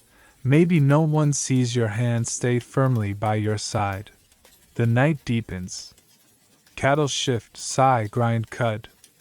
Your voice rises, low and steady, singing nonsense words strung into a tune. It doesn't matter if the notes wobble. What matters is the rhythm. The herd breathes easier, the night smooths. The stars don't record your name, but they shine just as warmly on your song as on any canvas. You circle back to camp, stretch sore legs, and roll in your blanket. Sleep creeps up fast. Somewhere in that drowsy edge, you think about memory, how history might forget you, how songs might not include your verse. But you also know that every steer moved forward because you rode today, and no silence can erase that. The trail itself remembers, in hoofprints and worn grass. And perhaps that's enough. The dawn shivers pale and cold, and your bones feel it first. You rise anyway, joints muttering like old wagon wheels, because the herd waits for no one. The woman cowboy shakes the dust from her blanket, splashes creek water on her face, and sets to another day. The truth is, fatigue is her most stubborn companion. Mainstream fact: cattle drives ran 10 to 16 hours of saddle time daily, sometimes more if water was scarce or storms threatened. For weeks, bodies lived in half-sleep, interrupted by night guard shifts. Even seasoned riders admitted the work hollowed them out. She mounts, stiff at first, but movement oils her. The herd starts rolling. You settle into drag again, dust painting your teeth, and a bone-deep weariness walks beside you. Joke 1. If yawns were a currency, you'd be the richest rancher in Texas. By mid-morning, your thighs protest, shoulders cramp. The trick is shifting. Stand in the stirrups, lean forward, roll the ankles. Riders swap advice. Tie a kerchief under your knees, stuff grass in the saddle, chew coffee beans. None of it cures fatigue, but it makes it laughable. Laughter, oddly, has muscle. Quirky tidbit: some trail hands swore by chewing rawhide to stay awake on night guard, while others relied on songs, endless verses invented on the fly. Historians still argue whether those methods kept people alert, or simply distracted them from nodding off until a steer bellowed. The noon sun glares, heat pressing down. Fatigue here isn't just tired, it's a blur. The herd hums like bees, your eyes sting. You sip tepid water, dream of shade that doesn't exist. You've learned to nap in moments. 2 minutes leaning on a saddle horn, 5 with your hat brim down at a halt. Little sips of sleep, scattered like water in desert sand. Mainstream fact: riders called these stolen dozes, cowboy naps, taken in the saddle or curled under wagons. Some claimed they could sleep sitting up while horses walked, waking at a sudden shift in rhythm. Skeptical? Maybe. But exhaustion writes its own rules. Evening draws near, and with it another guard duty. This time, your turn falls near midnight. The herd is bedded, stars thick as spilled flour. You circle slow, singing to keep them calm, and yourself awake. Your voice drops low, the song weaving with cricket chirps and cattle sighs. Joke 2. You wonder if the herd secretly ranks your singing against the other riders. If cows had judges, one would surely hold up a placard reading, 6 out of 10, needs more bass. By now, weariness tugs hard. Your eyelids dip, head nods, horse plowed steady. You catch yourself swaying, jerk upright. A stampede could start in a blink, and you know it. So you hum louder, slap your thigh, tell the horse a joke he's heard 20 times. Anything to hold the line until dawn nudges the horizon. Quirky tidbit. Some outfits had a superstition that dropping your hat at night foretold a stampede, so hands tied them down tight with chin straps. Historians still argue whether it was genuine belief or simply practical. No one wanted to fumble in the dark chasing felt into hooves. Finally, the sky smears gray. Relief comes. Another rider relieves you, nodding half asleep. You slide down, aching, collapse on your blanket. Sleep rushes in heavy and unkind, but also kind enough. Joke 3. If angels hand out medals for endurance, you think the first should go not to kings or generals, but to cowhands who lived on 3 hours of sleep and bad coffee yet still whistled at dawn. The day's fatigue stacks on the next, and the next, until the body itself becomes part leather, part dust, part stubbornness. That's the secret to surviving the trail. It isn't strength alone. It's learning to ride with weariness as though it were another partner, cranky but dependable, always there. You close your eyes. Tomorrow, the same cycle waits. Dawn, dust, saddle, sleep snatched in crumbs. And yet you'll rise again, because this is the rhythm that moves a herd across a continent, and a woman cowboy across the history that too often forgot her. Morning comes with the hush of fog. The prairie looks ghostly, every blade of grass beaded with dew, cattle hulking like shadows. You rise stiffly, saddle your horse, and move into place. Today's task feels heavier than usual, not because of distance, but because of the invisible weight of time. Mainstream fact: most cattle drives stretched over 2 to 3 months, depending on the trail. The famed Chisholm Trail alone spanned nearly 1,000 miles. For the women who rode, weeks blurred into seasons, their identities swallowed by the trail itself. You think of the days stacked behind you, dust storms, coyotes, endless beans, and of the ones still ahead. Fatigue, once just a bodily ache, has become a state of being. Joints complain like cranky elders. Your eyes water from wind. The horse beneath you is weary, too, but plods forward with the stubborn rhythm of habit. Joke 1.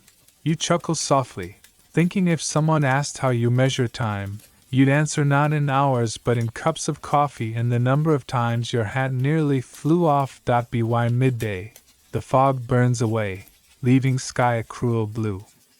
The herd meanders toward a river crossing.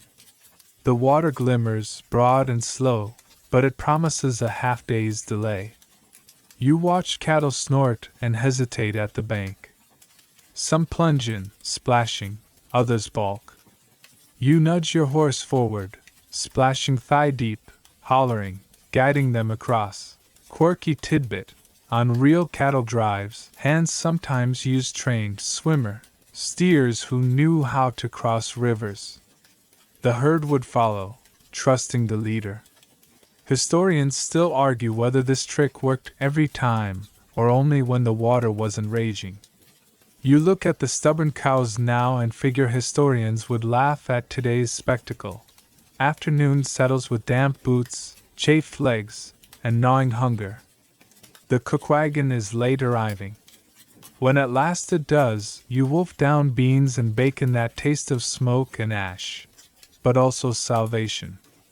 You grin at another writer's joke about beans being the one food guaranteed to stampede the camp.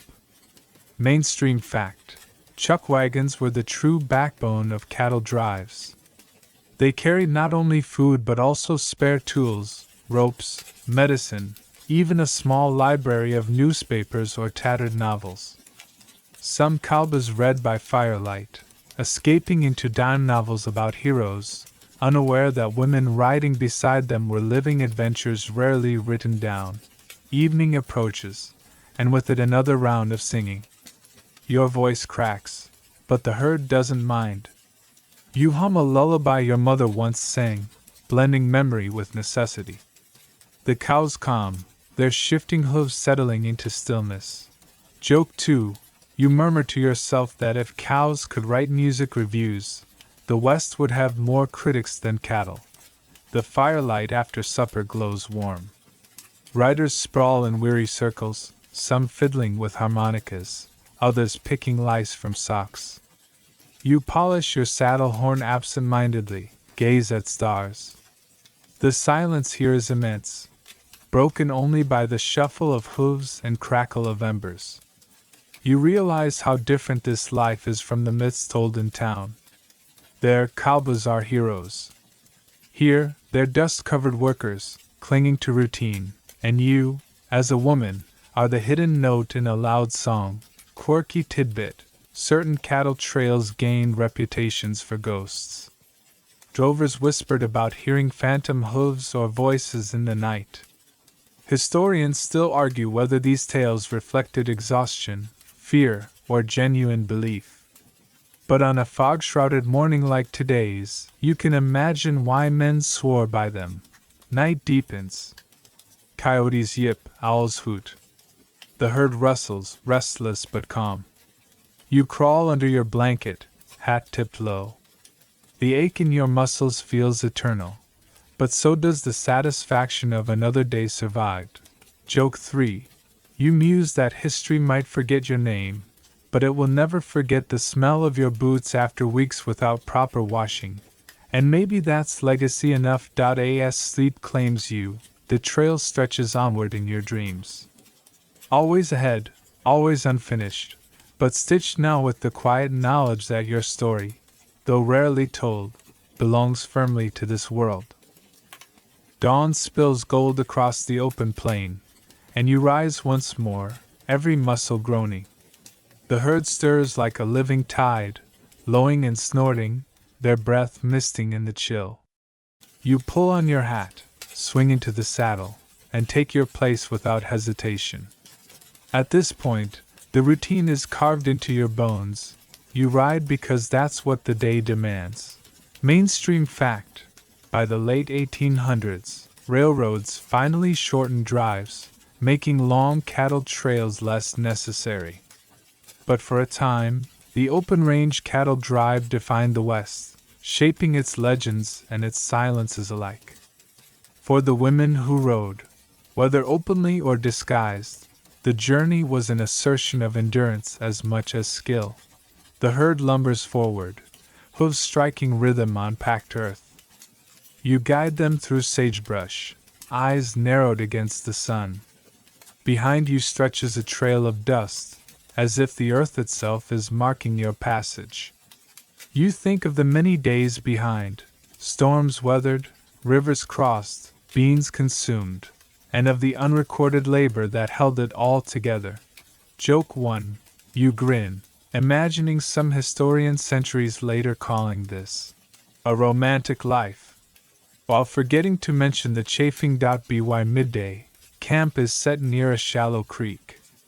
You help drive stakes, tie ropes, mend a torn saddle strap. Work is endless, but it fills the hours. And then there are the small mercies: a cup of cool water, the crunch of cornbread, the sudden burst of laughter when a steer chases its own tail. Quirky tidbit: there are records of cowboy weddings, held right on the trail, an impromptu ceremony with the cookwagon preaching, a rope circle for vows, and beans served as feast. Historians still argue whether these stories were tall tales or genuine unions, but they add a whimsical note to an otherwise grueling life. Evening arrives with the hush of twilight. The herd beds down. Fires crackle, sparks rising to mingle with stars. Riders hum songs. You sit with your knees drawn up, gazing at the sky's endless sweep, and you realize the West has always been more complicated than its myths. It was built on dust, sweat, and stories too often left untold, including yours. Joke 2. You muse that if you wrote a dime novel about yourself, the title would be The tiredest heroine alive. The fire dies low. Coyotes sing. Riders curl into blankets, voices fading. You stretch out, hat tilted, horse nickering softly nearby. Fatigue seeps through, but also a quiet satisfaction. You made it through another day. Quirky tidbit. Some herds were said to have favorite songs. A particular tune hummed by a rider would quiet them instantly, almost like a lullaby passed down to cattle themselves. Historians still argue whether cows can remember melodies, but cowhens swore by it. Joke 3. You hum your own off-key ditty, chuckle, and think, well, if cows do remember, at least they won't judge. As sleep steals in, the truth settles. Your role here may never be written in the big books, but the trail remembers. The grass bent under hooves, the stars you sang beneath, the horse warmed by your weight. And somewhere in that memory, your story endures. The night grows quieter now, softer with each breath. Imagine the prairie stretching endless around you, its grasses sighing gently in the breeze. The cattle are calm, the fire no more than glowing embers, and the voices of the riders have fallen into silence. Above, the stars seem to pulse slowly, as if they too are drifting towards sleep. You lie back, blanket around your shoulders, and let the weight of the day slide away. The aches in your body ease as you surrender them, one by one, to the earth beneath you.